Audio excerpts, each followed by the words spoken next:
Hello everyone and welcome to May B&B 724 YouTube channel. Please hit the subscribe button and give this video thumbs up. Taylor and Brooke quarrel about a new man. According to Friday, June 20th, 2025, spoilers for The Bold and the Beautiful, Brooke and Taylor's long-standing argument has taken a new tone. Spoilers for The Bold and the Beautiful, Taylor receives news. The news that Nick Marone has returned to Los Angeles and appears to be pursuing Brooke Logan surprises Taylor Hayes. Whether this is a good or terrible thing is unclear to her. While Nick can undoubtedly divert Brooke's attention from her fixation on Ridge Forrester, he could also be able to divert Taylor. Nick used to be the source of arguments between Brooke and Taylor. They reasoned that since they were so skilled in fighting for Ridge, why not switch the target of the rivalry to another man? Jack Marone's birth caused some strangeness, but at least we now know what he is doing. Taylor feels it's time to speak with Brooke again and assess the issue in light of this fresh, juicy knowledge. Read this, The Bold and the Beautiful spoilers. Happy Family is appended by Finn's biggest Luna error. One more furious argument. Over the past 6 months, Brooke and Taylor have had several intense arguments about Ridge. It's time to get one over Nick now. Taylor questions whether Brooke will simply forget her fate and run off to another man as if it were nothing, but Brooke plays the innocent. Taylor might support this since she knows that having Nick around will help her keep Ridge. Or perhaps she is afraid of what will happen in the end. A guy frequently desires what he cannot have, thus Nick's presence can let Ridge realize how much he still wants Brooke. Taylor and Brooke keep arguing over the past and their previous behaviors with both men. Given that Nick didn't come back to chase Taylor, is Brooke going to accuse her of being the one who is jealous now? He has declared himself to be Brooke's destiny and is back for her and Brooke alone. It's a long-running argument between two elderly women who, despite their best efforts, are unable to stop thinking about two Playboy brothers. Perhaps Thorne Forrester should make a comeback to provide even more complexity. Luna receives just what she needs to hear from Poppy. According to teasers for The Bold and the Beautiful, someone had to say it, and it's fortunate that it was her mother. Poppy gave Luna precisely what she needed to hear in the most recent episode of the show. Bill had forgiven her. Luna gets exactly what she needs to hear from Poppy. Poppy reminded her that nothing will make her any less of a cold-blooded killer. You owe your life and your freedom to that man, she even said to her daughter. Luna still doesn't understand, though. Of course, there was a lot to say about the issue on the internet. Somehow in her tiny, delusional mind, she believes she can murder Steffi with no repercussions. Others have even commented. She's forgetting that she's already committed 2 murders and has expressed to everyone in the community how much she despises, blames, and wants Steffi to leave. Does she believe she won't be suspected? And that she will somehow win Finn over by killing Steffi? Spoilers for The Bold and the Beautiful. What will happen to Luna next? And why is Luna Bill's responsibility according to Luna? Commented another show viewer. Although RJ didn't abandon Luna, she doesn't think that's good enough. And then there was this criticism as well. Looking back, I find it hard to understand how Luna became so fixated on joining Dollar Bill's family. She had a lover named RJ, and the Forresters must be as wealthy as Bill. Why was Luna so convinced that she should pursue Bill and Will if she had the gold digger mentality? She would have gotten what she wanted anyhow, a lavish, pampered lifestyle, had she kept her mouth shut and remained with RJ. She made a move on Dollar Bill, so I don't buy the missing father figure idea. After the controversial Hayes stunt, Sheila targets Luna. According to spoilers and updates for The Bold and the Beautiful, Luna Nozawa is growing more dangerous, and she might irritate Sheila Carter with her next move. We'll talk about Luna's cunning plan to harm her younger brother, Hayes Forrester, and speculate about their grandmother's possible reaction. Luna's unsettling scheme. Luna seemed pretty odd last week when she said that if she ever felt the pain of a parent being removed from their child, Steffi Forrester would understand. Steffi is someone who has already experienced this. Luna is currently observing Steffi, Finn, Liam Spencer, and Hayes as he leaves for his new art school, but her insane stepdaughter doesn't seem to understand that. As they drop Hayes off at his art lesson, Luna is hidden. Later this week, Luna approaches her younger brother Hayes and strikes up a conversation with him, claiming to have a present for him. Luna attempts to entice Hayes. Luna probably tries to get Hayes to accompany her. By claiming to be Finn's daughter and his older sister, she can reassure Hayes and persuade him to accompany her. Although it appeared that she was prepared to use the gun to confront Steffi at that moment, she has now adopted a different tactic. According to Luna, his parents requested her to pick him up from school and watch him at their house until they got home from work. If Luna can get Hayes away from his parents, teacher, and Liam, she could just take the boy. Luna has gotten unduly obsessed with that child since she overheard Finn speaking to him. Will Sheila save Hayes when she explodes? Luna wants Steffi to get the pain of being separated from a child, but that's the reality when you're confined in a cage and unable to communicate with your kids. However, Luna is unable to comprehend this. Steffi is already familiar with this kind of suffering. Sheila is also aware of this suffering because Jack Finnegan effectively forced her to give up her parental rights and their son Finn. Lee Finnegan, who was raising her husband's child from a previous relationship, was similarly tricked by Jack into adopting Finn. Lee, of course, adores Finn and considers her his mother, but Sheila also adores Finn and Hayes, even if she is not a mother or grandma to them. When Hayes disappears, Sheila loses it, and she knows just who is to blame. I think Sheila would become quite hostile towards Luna if she attempted to threaten Hayes. If Luna abducted Finn's son, Sheila would lose her temper totally. Sheila loves Luna, of course, but she also knows that her granddaughter isn't quite right in the head, so she wouldn't want her grandson Hayes close to his insane sister. She recently told Deacon Sharp about everything, and she is quite concerned that if Luna endangers Hayes, it could bring out Grandma Sheila's villainous side once more. It's easy to imagine Sheila discovering that Luna had taken Hayes and then pursuing Luna to save Hayes from his crazy sister. If Sheila could enlist Puppy Nozawa in the hunt for Luna and Hayes, that would be something. Remy may join Hayes' team rescue. Everyone is aware that Sheila holds Puppy responsible for Luna's descent into madness and her subsequent double murders. To be honest, she feels that Puppy ought to assist Luna in calming down and leaving town following Steffi's third unsuccessful attempt on her life. Sheila has good reason to be adamant about this. Not to be overlooked is Remy Price, who has a history with Luna but is friendly with Sheila. The greatest battle, Sheila eliminates Luna to preserve Hayes. That wild girl might be in grave danger if Sheila is able to apprehend Luna. She has only ever known her grandmother's kind side. She has never known Granny Sheila's dangerously violent side. Yes, Luna is a murderer, but Sheila is superior. Regardless of their familial relationships, anything might happen if Luna abducts Finn's child. Grandma Sheila might even think of eradicating Luna. This is really wrong, but everyone would be safer if Luna was gone for good, she could think. In addition to having a gun and having problems with Steffi, Luna pitched a fit and refused to leave the house when she tried to get her to do so.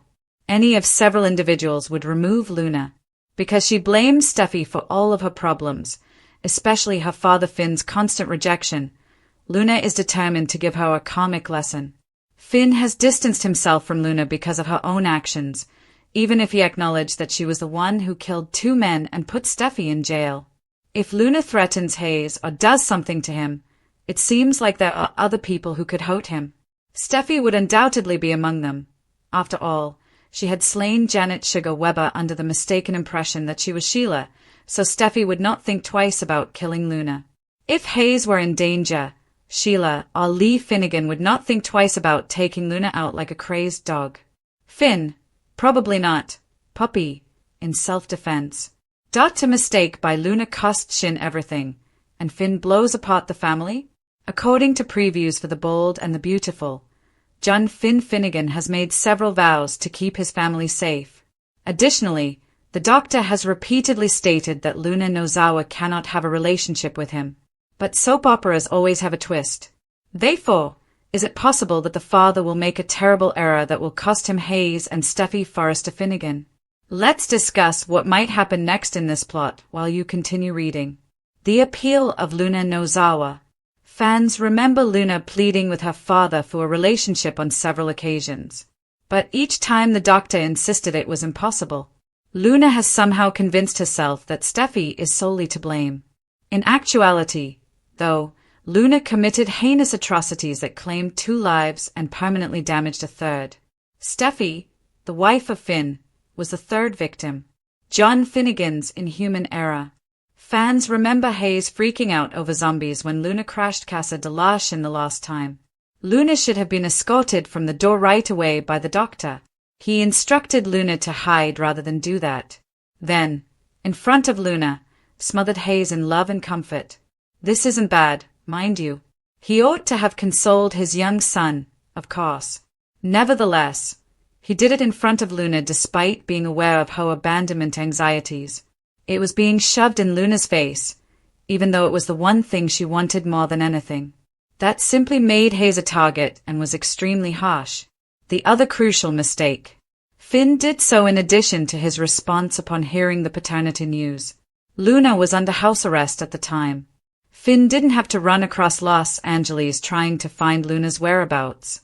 Then he confronted Luna and gave an explanation at Bill's house. Him did not have to elaborate. That may have been done by someone else.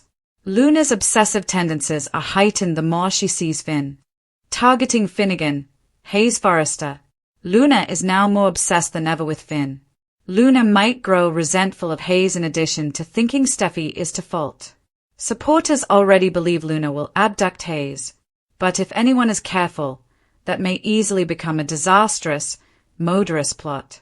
Luna is completely insane and will stop at nothing to realize her dream. The tension in Los Angeles was higher than ever before as old wounds reopened and new obsessions blazed like firecrackers across the glittery terrain of Forrester Creations and its ever-volatile social circles. Steffi might blame Finn and abandon Hayes forever once he was in danger. The center of this maelstrom was Brooke Logan, who, in spite of the decades of conflict over Ridge Forrester, continued to exude confidence and flirting. Now, she was enjoying the radiance of renewed interest from an old passion, Nick Marone.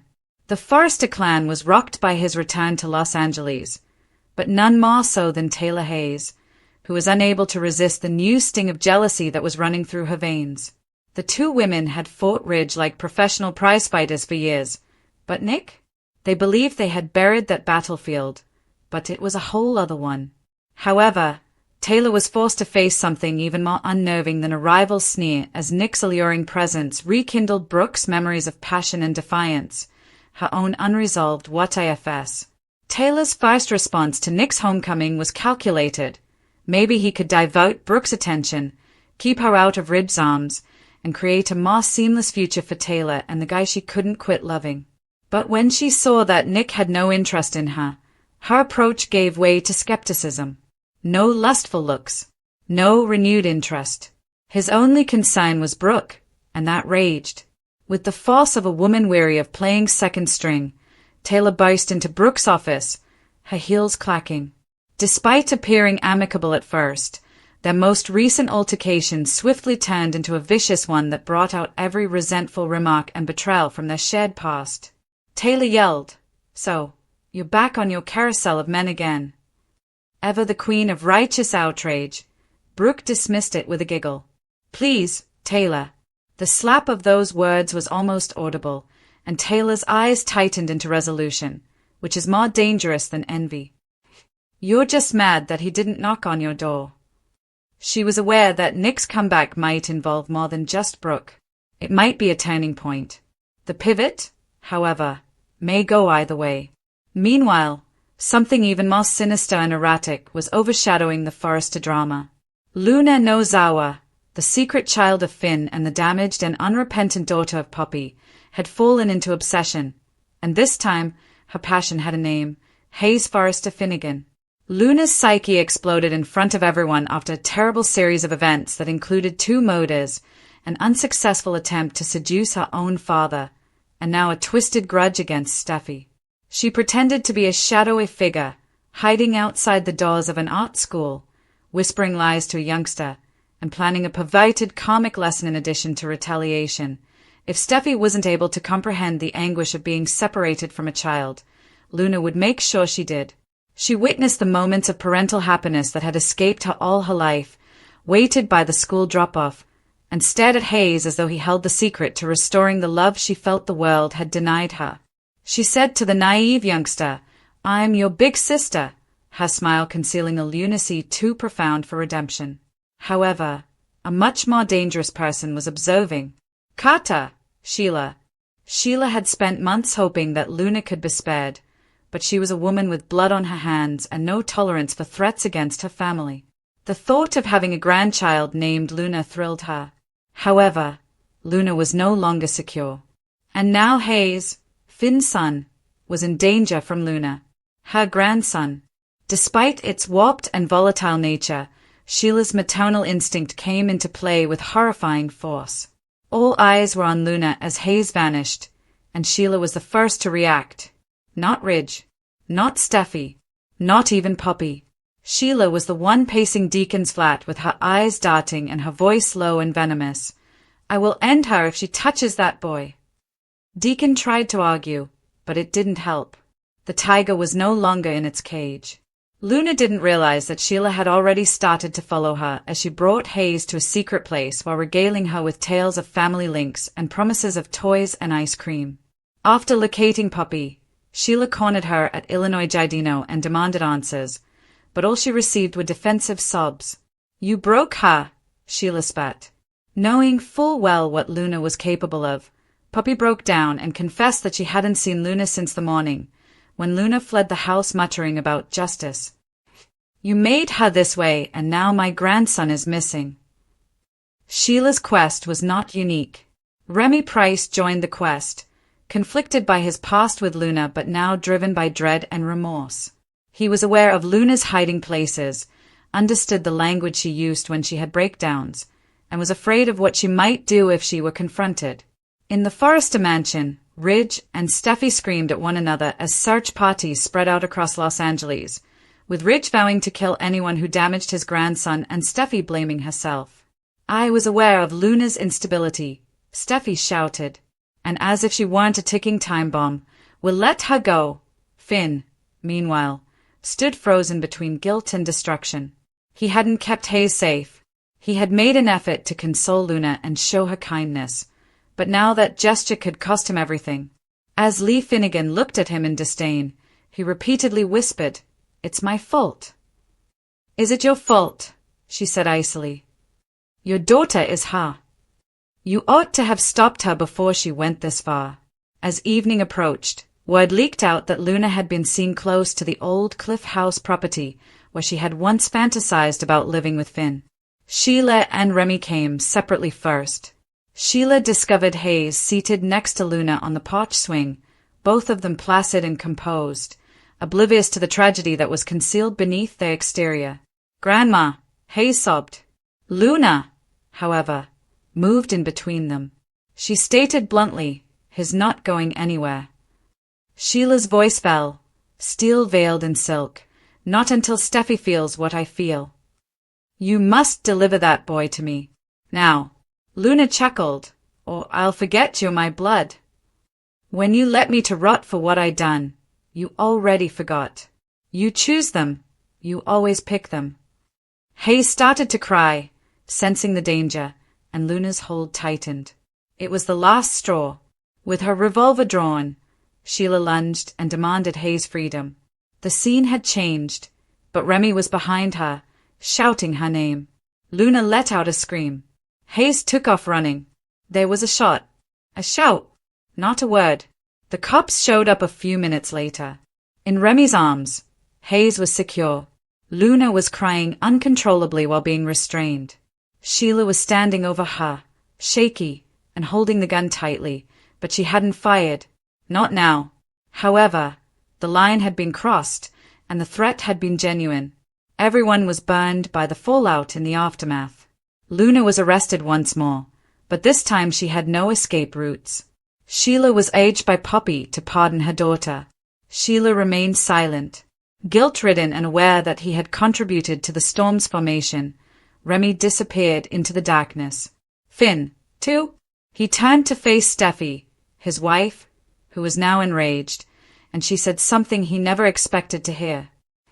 "I no longer have faith in you." She left after saying, I won't let Hayes grow up around this. Brooke and Taylor met again across town while Ridge silently poured whiskey. Brooke, still obstinate, tilted her head. Well, Taylor replied sourly, I guess Nick isn't the biggest problem right now. They met eyes, two women forever connected, forever broken by the same men, the same cycles, the same fate. No, but you still didn't get him either. Nevertheless, a new chapter awaited somewhere amid the confusion, in the dust of dashed hopes and shattered ties. Because there is never a conclusion in the bold and the beautiful. It simply restarts.